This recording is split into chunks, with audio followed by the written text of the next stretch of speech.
दोस्तों स्वागत है आपका हमारे यूट्यूब चैनल में। आज की इस वीडियो में हम बात करने वाले हैं आरआरबी एनटीपीसी का एग्ज़ाम पैटर्न, उसका सिलेबस और कुछ बेनिफिट टिप्स और साथ ही कौन सी बुक्स प्रेफर करनी चाहिए इस वीडियो में आपको बताऊंगा।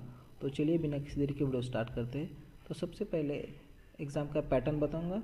तो एग्ज़ाम के 2 पैटर्न रहते हैं, जैसे कि CBT 1 और CBT 2। ये 2 पैटर्न बेस्ड एग्ज़ाम रहती है। उसके बाद की एक प्रोसेस स्किल टेस्ट और टाइपिंग टेस्ट रहती है कुछ पोस्ट के लिए, और ये 2 क्वालिफाई होने के बाद डॉक्यूमेंट वेरिफिकेशन और मेडिकल एग्जामिनेशन होता है पोस्ट को वेरिफिकेशन करने के लिए। उसके बाद चलिए बात करते हैं CBT 1 में। CBT 1 में कौन से सब्जेक्ट्स रहते हैं और कितने मार्क के रहते हैं। तो सब्जेक्ट्स की बात करते हैं तो mathematics, general intelligence and reasoning और जनरल अवेयरनेस, ये टोटल 3 सब्जेक्ट रहते हैं CBT 1 में। उसके बाद बात करते हैं इसमें क्वेश्चंस कितने रहते हैं। तो 100 क्वेश्चन रहते हैं 90 मार्क के लिए, 90 मिनट के लिए सॉरी, और 120 मिनट PWD कैंडिडेट जैसे कि अपंगों के लिए। और इसमें नेगेटिव मार्किंग 0.25 की रहती है, यानी 3 क्वेश्चन गलत आए तो एक क्वेश्चन के बराबर गलती, एक क्वेश्चन के माइनस मार्क हो जाते हैं। तो उसके बाद CBT 2 की बात करते हैं। तो CBT 2 में भी सेम सब्जेक्ट रहते हैं, mathematics, general intelligence and reasoning, general awareness, ये दोनों में भी 3 सब्जेक्ट कॉमन रहते हैं। बात करते हैं तो इसमें क्वेश्चंस थोड़े 20 क्वेश्चन ज़्यादा रहते हैं, उसमें 100 और इसमें 120, और इसमें टाइम भी उतना ही मिलता है 90 मिनट का, और अपंगों के लिए 120 मिनट का। नेगेटिव मार्किंग सेम 0.25 की। उसके बाद बात करते हैं तो NTPC का सिलेबस, तो ये मेन पार्ट से इस वीडियो का। तो चलिए देखते। तो सबसे पहले मैथमेटिक्स, जैसे CBT 1 और CBT 2 के लिए मैथमेटिक्स जो है ना, तो उसमें कौन से टॉपिक्स आपको करने होंगे क्रैक करने के लिए एग्ज़ाम को। तो सबसे पहले सब्जेक्ट है जैसे कि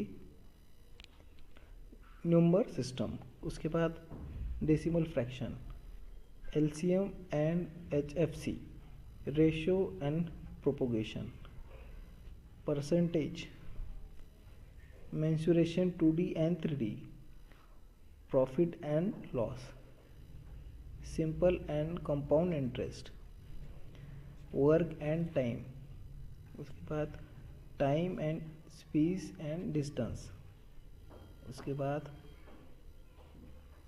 अलजेब्रा, ट्रिग्नोमेट्री एंड जियोमेट्री, उसके बाद प्रोबेबिलिटी एंड स्टैटिस्टिक्स। आप इसका स्क्रीनशॉट ले सकते हैं, स्क्रीनशॉट लो।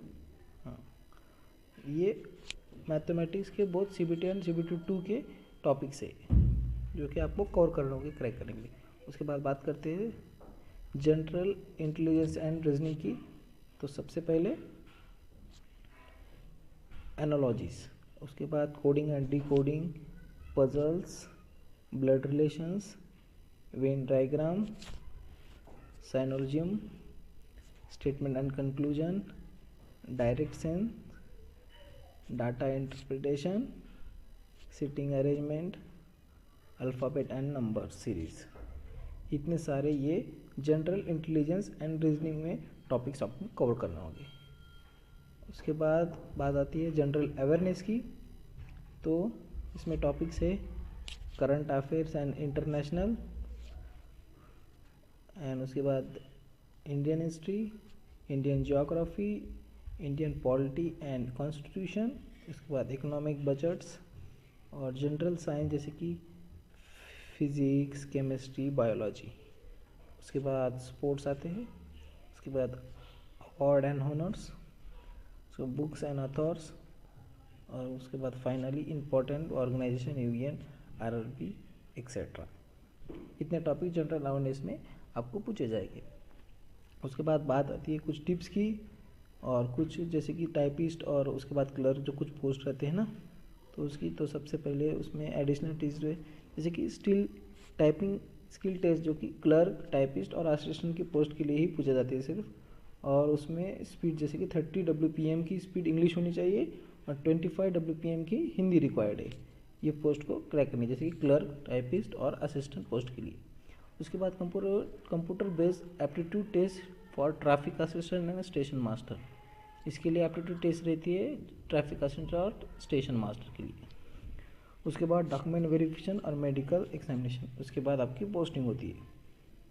उसके बाद बात करते हैं तो बुक्स कौन सी पढ़नी चाहिए आपको आरआरबी एनटीपीसी को क्रैक करने के लिए। फर्स्ट आइटम है तो मैथमेटिक्स के लिए आपको राजेश वर्मा की फास्ट ट्रैक ऑब्जेक्टिव अर्थमेटिक और आर.एस. अग्रवाल की क्वांटिटेटिव एप्टीट्यूड, उसके बाद राकेश यादव की एडवांस मैथ्स।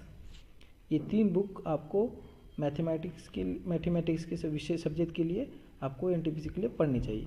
उसके बाद बात करते हैं रीजनिंग के लिए कौन सी पढ़नी चाहिए। तो रीजनिंग के लिए आपको आर.एस. अग्रवाल की modern approach to verbal and non verbal reasoning, उसके बाद एम.के. पांडे की एनालिटिकल रीजनिंग, उसके बाद लूसेंट पब्लिकेशन की लूसेंट रीजनिंग पढ़नी चाहिए आपको। ये 3 ये बुक्स आपको रीजनिंग के लिए पढ़नी चाहिए। उसके बाद बात करते हैं जनरल अवेयरनेस की। तो जनरल अवेयरनेस की जनरल नॉलेज लूसेंट की, उसके बाद अनोमोरा ईयर बुक करंट अफेयर के लिए डेली न्यूज़पेपर और मंथली मैगजीन आप डेली पढ़ते जाइए, क्योंकि ये 2-3 महीने में एग्ज़ाम हो जाएंगी, तो आप जल्दी से प्रिपरेशन के लिए शुरू कर दिए। और गए साल के जैसे कि लास्ट ईयर के अरिहंत आरआरबी प्रीवियस ईयर के पेपर पढ़िए, सॉल्व कीजिए, किरण आरआरबी एनटीपीसी के पेपर सॉल्व कीजिए और अच्छे से प्रिपेयर हो जाइए और एग्ज़ाम को क्वालिफाई कीजिए। अगली वीडियो में आपको मैं बताऊंगा स्टडी प्लान 3 महीने का, 4 महीने का, कितने महीने का चाहिए मुझे कमेंट में ज़रूर बताना। मैं अगली वीडियो में आपको स्टडी प्लान भी बता दूंगा। तो तब तक के लिए वीडियो अच्छी लगती है thank you for watching this video. साथ ही वीडियो अच्छी लगती है वीडियो को लाइक करना, साथ ही